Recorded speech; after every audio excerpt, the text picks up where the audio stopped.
We want to dig deeper into these latest revelations with Casey Jordan, a criminologist, behavioral analyst, and professor at Western Connecticut State University. So, Casey, we got just a few tidbits from the investigators. Where was your mind on this right now? What do you think we're looking at here? Again, it's been more than a week, and what we learned from last night's press conference is there are still no suspects. They're working hard on it. They are looking at every single tip that's called in, but they have definitively ruled out the roommates who were not harmed, the guy who drove them home, a guy in a white hoodie picked up in the food truck video.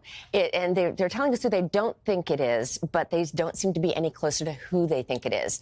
So one of the more interesting things we found out is that the roommate's phone was used to make the 911 phone call, but somebody else made that phone call. And the police had to actually confirm it was not the killer. But it does appear other friends came over on that Sunday morning to discover these bodies. The phone records are interesting because on one of the phones, one of the girls was calling, or somebody from that phone was calling the ex-boyfriend multiple times. I think it was 7 times, which shows that they were alive at that time. But what does that tell you?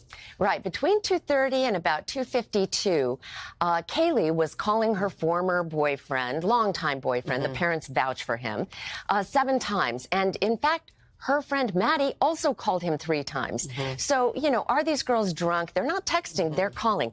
His story is he's asleep, he's not getting the phone calls. My question is, did they leave voicemails? And what do those voicemails say? Why haven't we heard about this?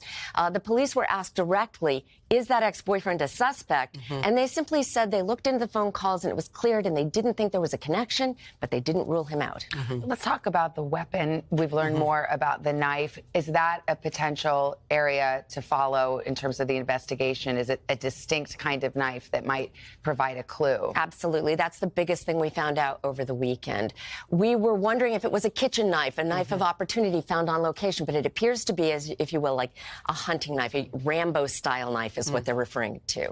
They are checking with local sporting goods stores to see if one was purchased lately, so far coming up dry. But that indicates that the person who did this brought the knife with them. They haven't found it. And the style of knife, again, reflects fantasy. This person has been thinking about doing a crime like this. They're interested in the process of stabbing. It's a very process-focused crime.